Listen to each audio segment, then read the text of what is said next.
professora. Ótimo. Não, porque tinha uma outra pessoa tentando entrar. Bem, então vamos lá. Fátima, gente, que não está conseguindo por nada, a Fátima. Bem, a Teresa já deu o passo a passo, não sei mais o que fazer. Pronto, a gente vai gravar. Vamos seguir, né? Vai gravar, vai ficar gravando a partir de agora. E aí, o pessoal, pelo menos, não perde a teoria.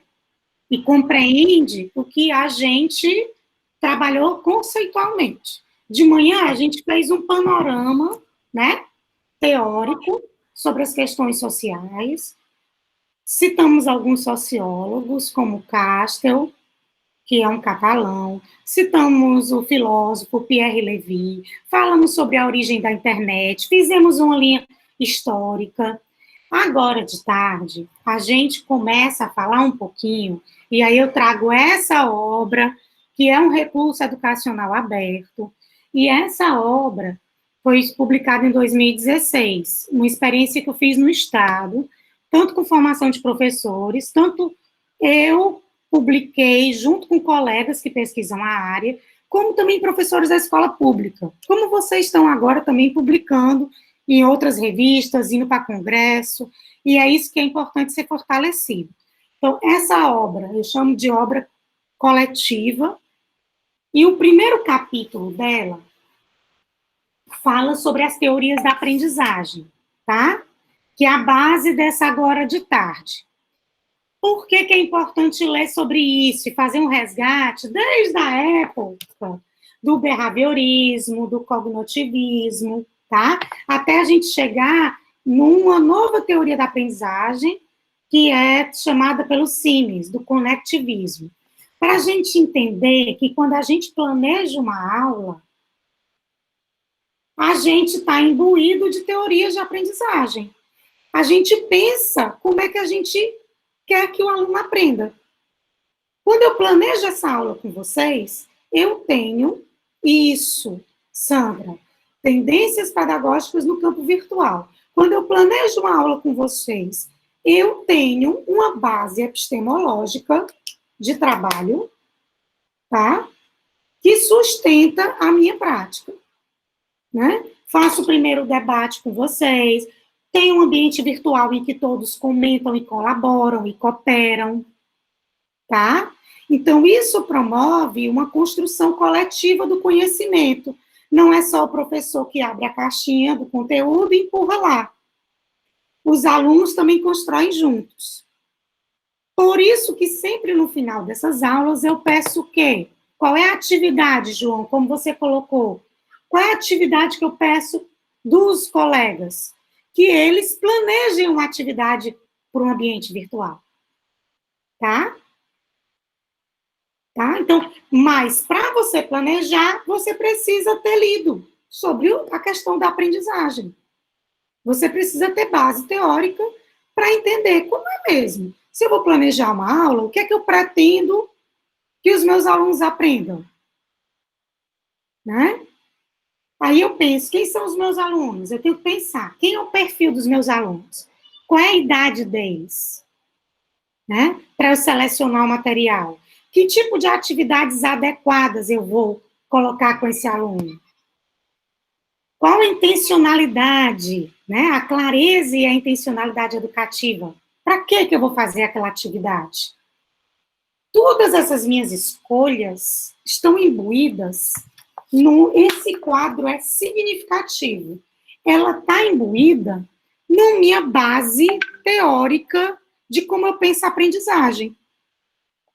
Como eu penso a aprendizagem está totalmente ligado como eu trabalho na educação, né?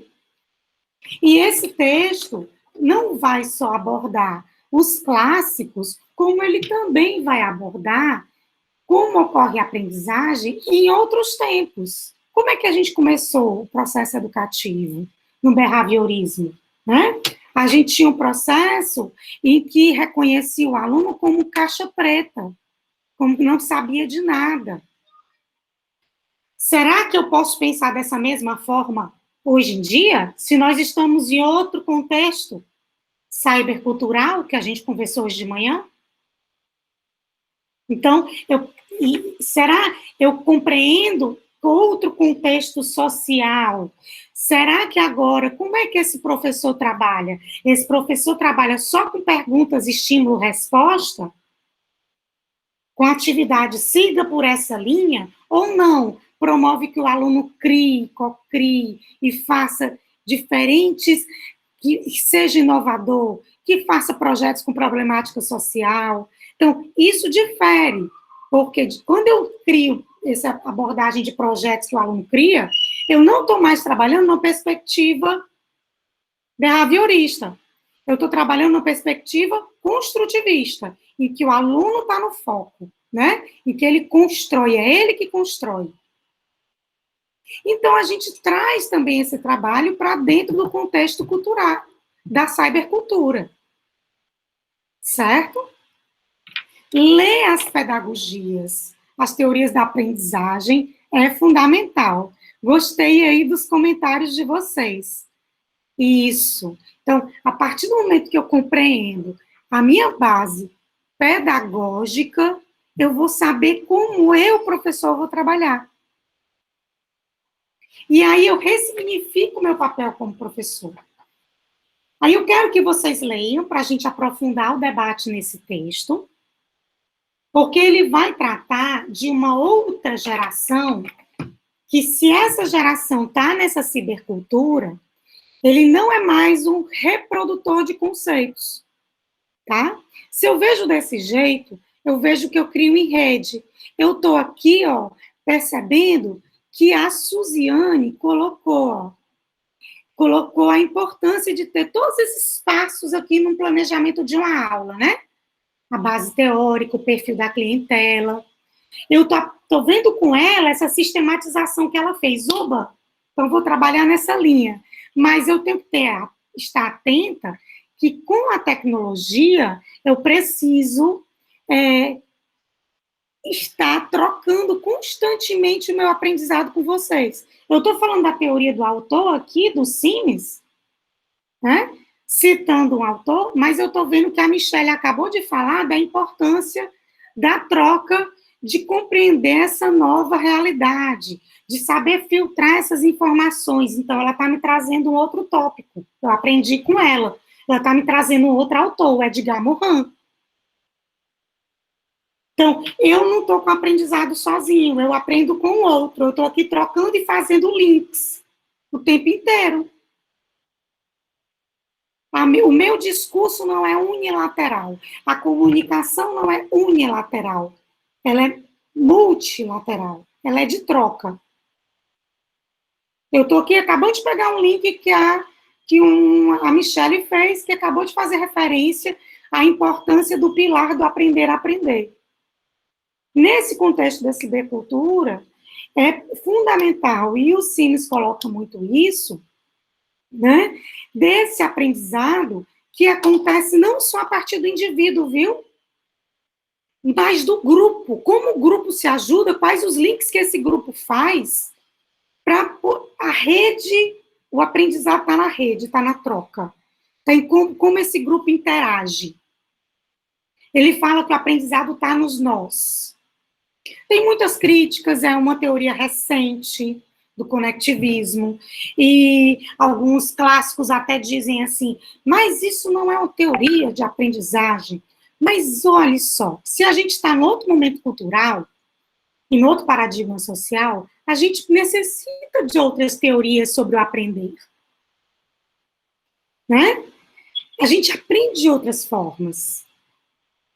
A gente tem outros estilos de aprendizagem porque a gente está em outro contexto. E não quer dizer que a gente esqueça os clássicos.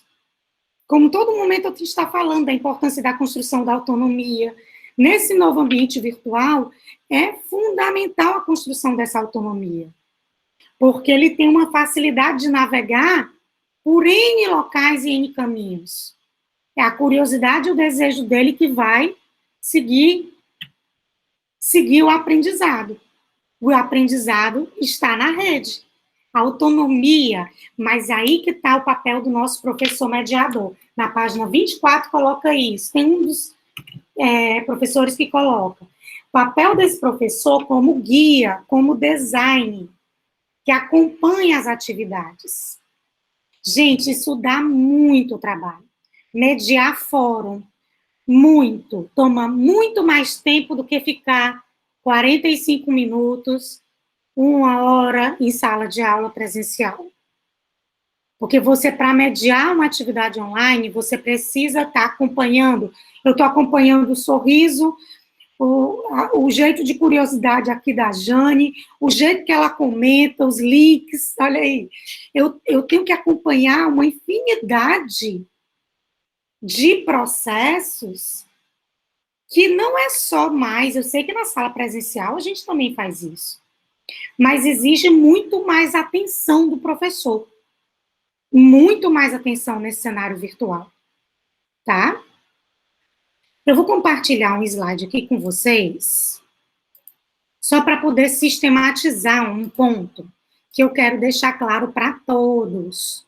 Tem muita gente confundindo. Vocês digam para mim aqui no chat só se vocês estão visualizando.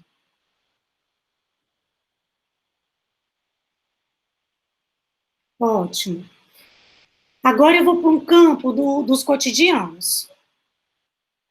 Gente, tem muita gente confundindo, dizendo, eu estou fazendo educação à distância, né? Eu estou...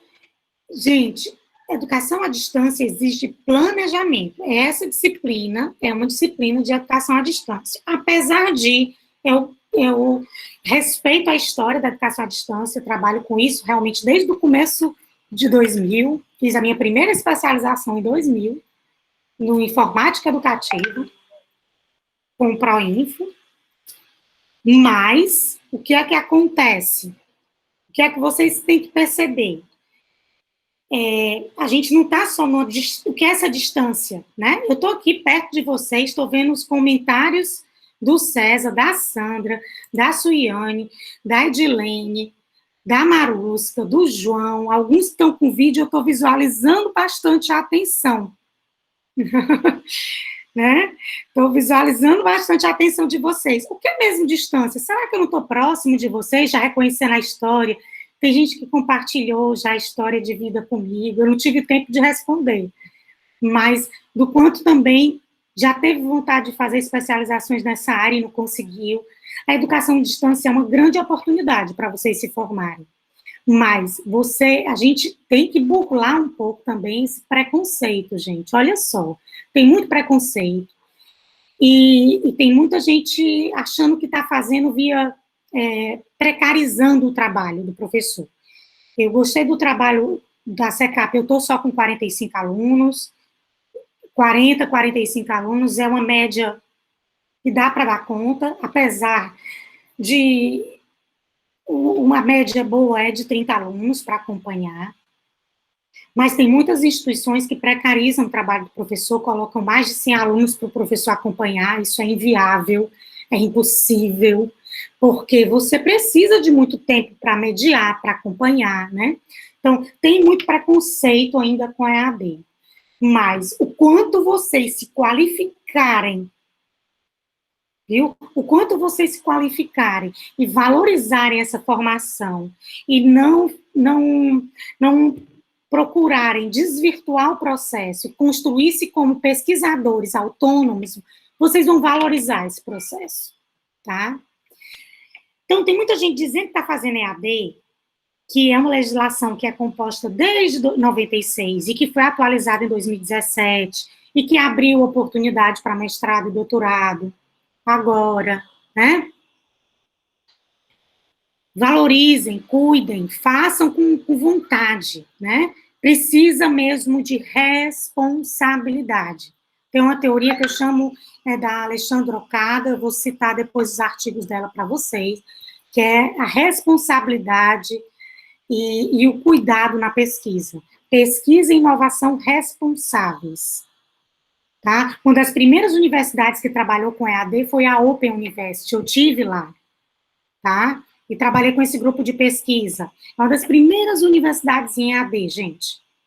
Então, nesse trabalho, não é, e lá não tem aluno presencial, não, é tudo online. Tem graduação online, mestrado online, doutorado online, são pagos, tá? Então, a gente trabalha muito, compartilha muito material, mas tem muitos sistemas também para checar os plágios, tem projetos para checar até a face do aluno, para ver se é ele mesmo que está fazendo a atividade coletiva, a atividade da avaliação. Então, assim, cada vez mais vai avançando, até mesmo para que vocês compreendam que é uma oportunidade de ampliar acesso, que existe um acompanhamento e que isso só se faz com docência, tá? Nós temos muitas instituições no Brasil que trabalham nesse mesmo âmbito da Universidade Aberta lá de Londres, só que no Brasil a gente tem várias universidades parceiras, que são os polos da Universidade Aberta, milhares no Brasil, em vez de ser uma universidade, criou várias, né, universidades, que trabalham com o modelo de educação à distância e são chanceladas por esse decreto. E agora, no momento de pandemia, o que é que nós estamos trabalhando, gente? Nós estamos trabalhando com outra coisa, a gente não está trabalhando com EAD, certo? A gente está trabalhando, gente, com ensino remoto. Que muitas pessoas estão confundindo, né, professora? Isso. E então, não pode confundir, porque o ensino remoto, ele é uma atividade emergencial. Ele é temporário, né? Então, a EAD não, ela é uma modalidade, né? Já reconhecida, ela tem sua estrutura toda organizada para essa modalidade, tem tutoriais além dos professores, quem acompanha mais é os tutoriais, porque tem a flexibilização dos horários, as pessoas têm o seu horário flexibilizado. Já no ensino remoto não existe, né? Então, há umas diferenças básicas. Eu acho que a única coisa em comum entre os dois é o acesso à tecnologia, né? Isso. Muito obrigada, Tereza. É isso mesmo. E é muito importante vocês perceberem, porque está havendo, nós estamos fazendo EAD agora, nesse momento de pandemia. Nas instituições que estão agora legalmente paradas, todas as instituições escolares, sejam públicas ou particulares, elas estão desenvolvendo o ensino remoto, regularizado por esta portaria. Isso. Elas usam os ambientes virtuais? Sim, o meio virtual. Mas, tá? O que é que está acontecendo?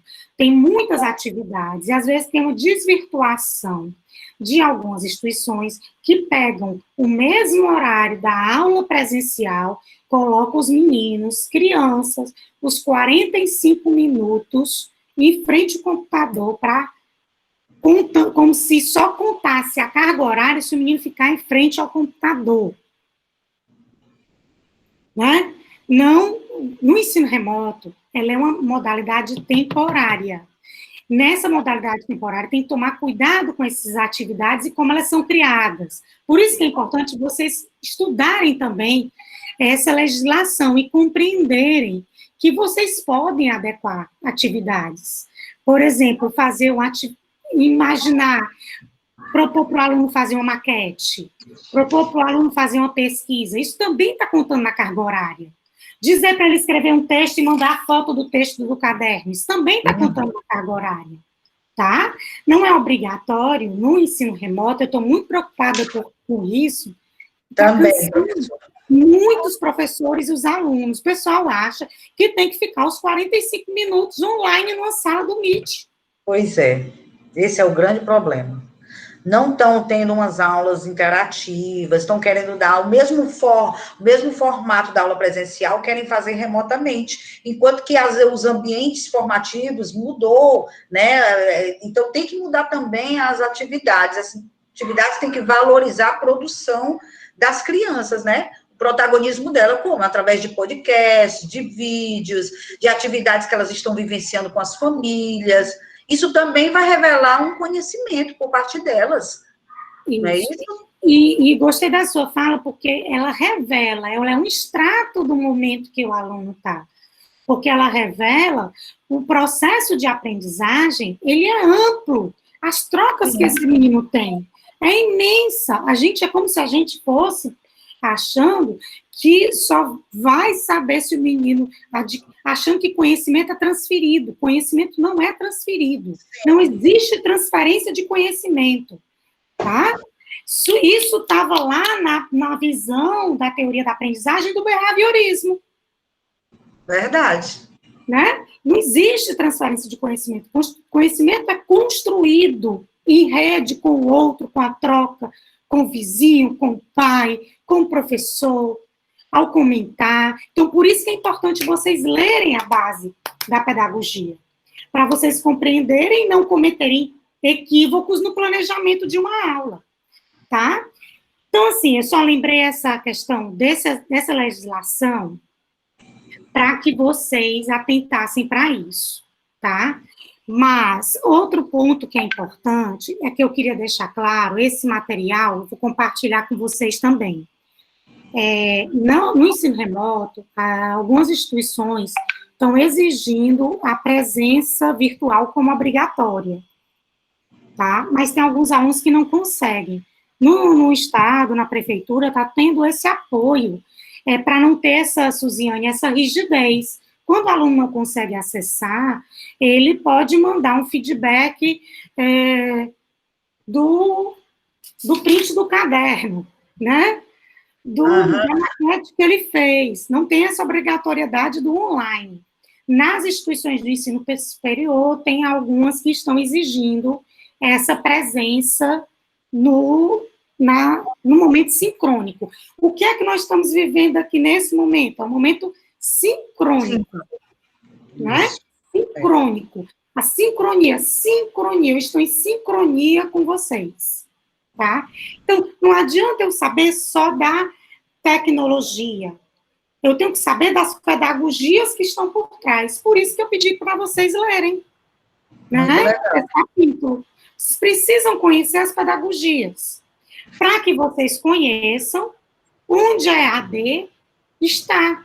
E a EAD, gente, passou por várias modificações através dos tempos. Vamos relembrar que essa modalidade também sofreu muito. Antes era ela.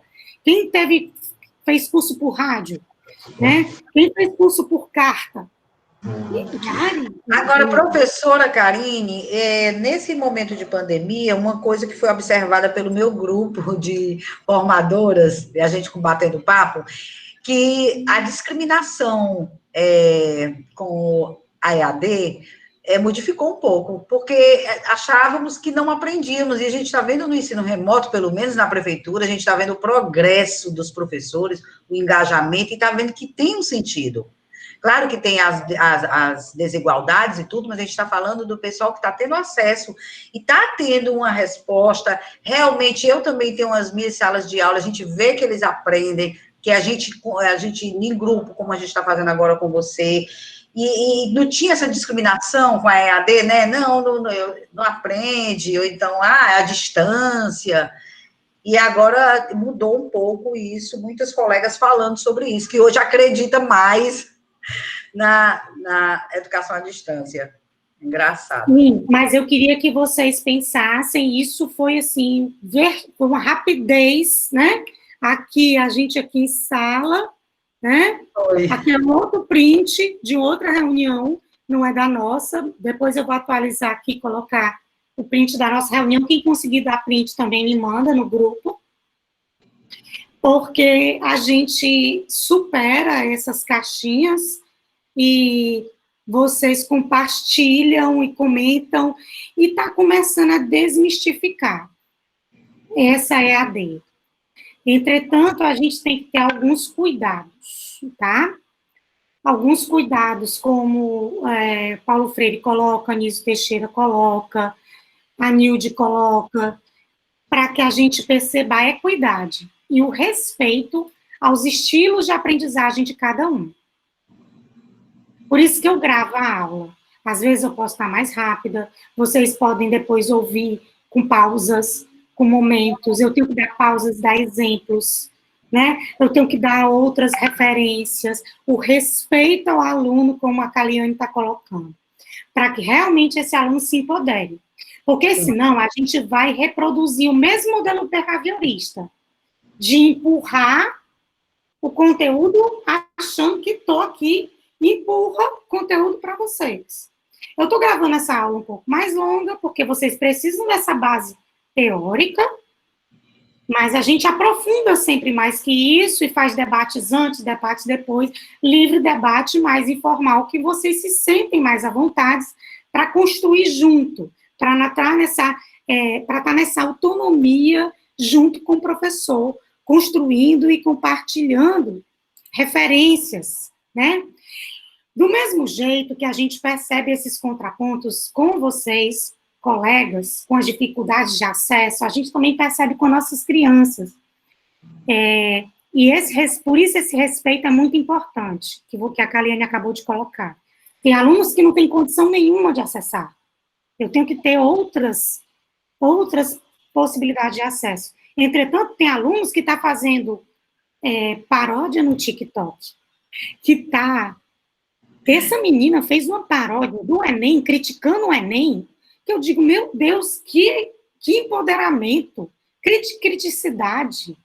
Tem meninos que fizeram podcast em Maracanaú, um site de podcast, que eu fiquei impressionada.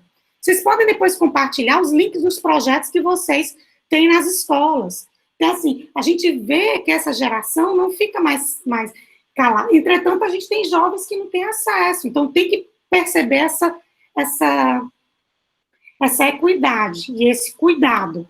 Não dá para fazer de conta que está fazendo, façam suas tarefas e que todo mundo está igual, está no mesmo, né, no mesmo ritmo. Claro. Tá? Não tem que compreender... São os info-excluídos, né? São os info-excluídos. Isso, a exclusão digital.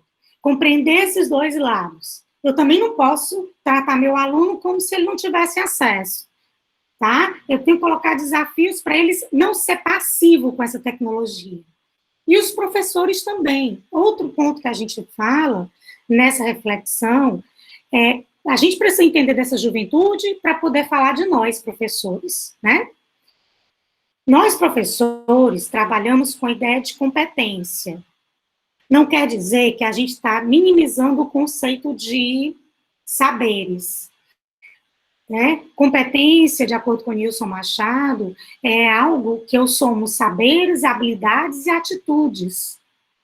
Porque tem pessoas que às vezes sabem, mas não têm a habilidade de trocar, de ensinar como é que faz. Ou então, tem pessoas que só são na teoria e não são na prática, né? Então, os três geram competência, né, professora? Essas três que você falou é justamente gerar competência, né? Que a base cita, né? Isso, que a base curricular nacional. A gente trabalha nessa perspectiva de competência. Não quer dizer que a gente esteja dizendo, não, é muito superficial. Não, o trabalho com competências veio desde do Perrenot, de um francês que trabalha, né? Que também está no cerne do competere, de trabalhar junto, de buscar junto. E é fundamental que nós, professores, compreendemos esse movimento. Existem muita gente, dados internacionais que trabalham com isso, tá? E que essa questão da competência digital do professor, vocês já devem ter ouvido falar muito sobre isso. E o professor tem que desenvolver as competências digitais. Ele tem que compreender esse novo cenário de AD e tem que ser competente com o uso das tecnologias. Vocês têm que compreender o que está por trás dessa teoria, né? Na base da teoria da aprendizagem aí, não é só a questão do saber, né, teórico, é também do colocar em prática, do ensinar, do perceber a personalização do ensino, como é que eu vou ensinar meu aluno, que tipo de atividade eu vou dar para aquele aluno, que tipo de Que perfil aquele aluno tem? Como é que eu vou facilitar? Que tipo de avaliação é adequada para aquele meu aluno? Então, assim, o professor, esse está tudo em inglês, mas eu vou mostrar já em português para vocês. E vou pedir vivências de vocês com isso. Esse framework é o último da Comissão Europeia, de 2017, tem vários, mais de 10 anos que eles trabalham com em categorizar esse perfil desse educador que trabalha no mundo digital.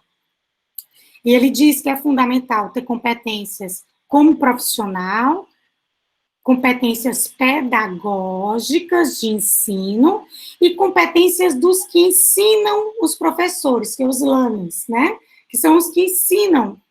Como eu sou formadora de professores, né?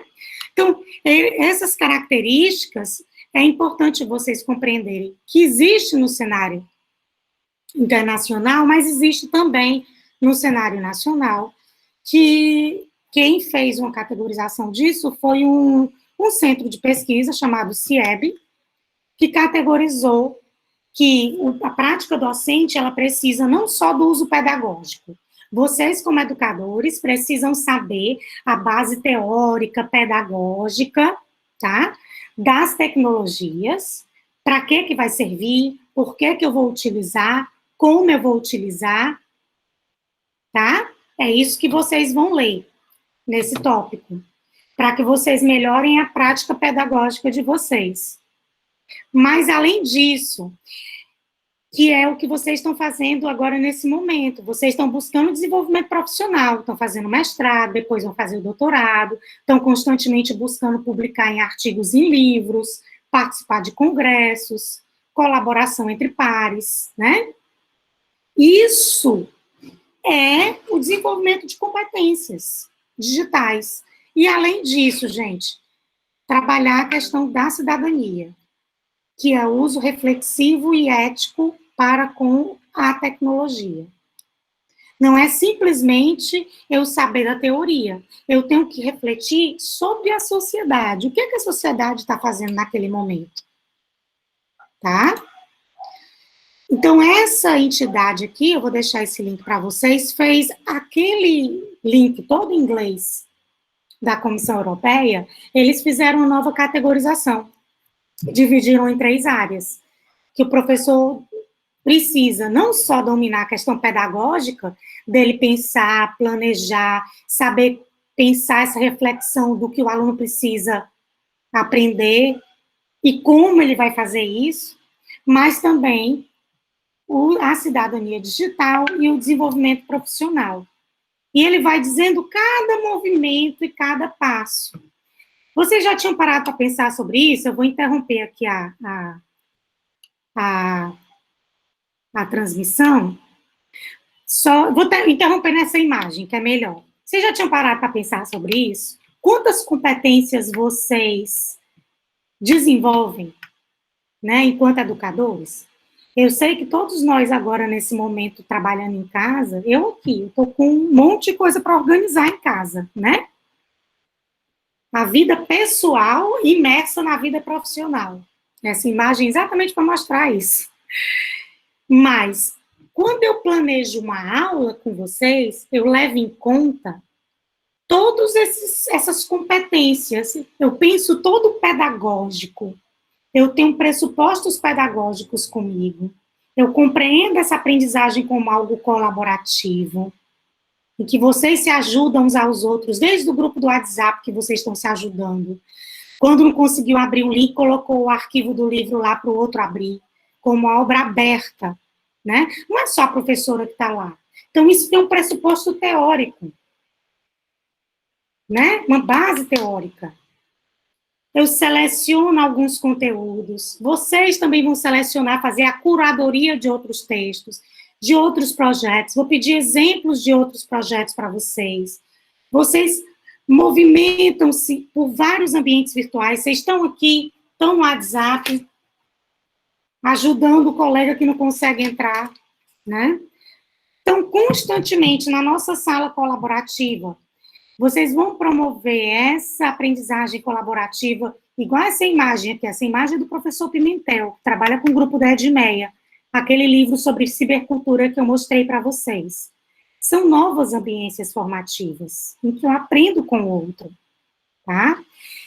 E isso a gente percebe, poxa, Karine, eu não tinha noção que eu estava desenvolvendo tantas competências digitais. Vocês já estão desenvolvendo essas competências digitais. Vocês já desenvolvem isso. O que falta, às vezes, é vocês se autoavaliarem nesse processo. Tanto vocês, professores, como também os alunos. Vocês avaliarem e perceberem, alunos, percebam que competências vocês tiveram nessa aula. Além de vocês assistirem, vocês criaram um texto, vocês compartilharam um slide, vocês escreveram artigos juntos. Então, esse movimento todo só é possível quando a gente compreende, né, esse novo paradigma educacional, tá? A gente compreende, né? E eu queria um depoimento aí de vocês, que eu estou vendo que já leram aí sobre esse paradigma educacional e comentaram bastante. Não é à toa que nessa aula de hoje a gente desenvolveu o movimento da aula invertida, que, gente, isso já existia muito antes, quando a gente, no método socrático, nós, nas ágoras de ideias, quando eles iam para as ágoras, o que é que eles faziam? Eles iam para a aula debater e comentar. Eles já tinham lido comentários antes. Eles iam para aqueles ambientes, aqueles círculos, para debater. Só que agora os nossos círculos de debate são aonde? Nessas novas caixinhas, né? Que aí eu entro um pouco no sertão, na serra, no mar, em que a gente compartilha. Então, tomar consciência de que vocês passaram, vocês são educadores, já leram essas teorias da aprendizagem todas. Só que agora vocês estão sendo desafiados a outras competências, a vincular isso a um contexto do digital, né? Mas não percebam que vocês não partem, eu não sei de nada. Maria, você tem uma bagagem imensa. Você vai trazer essa troca para o mundo digital. Que pessoas que não estavam conseguindo entrar nesse novo ambiente virtual, né?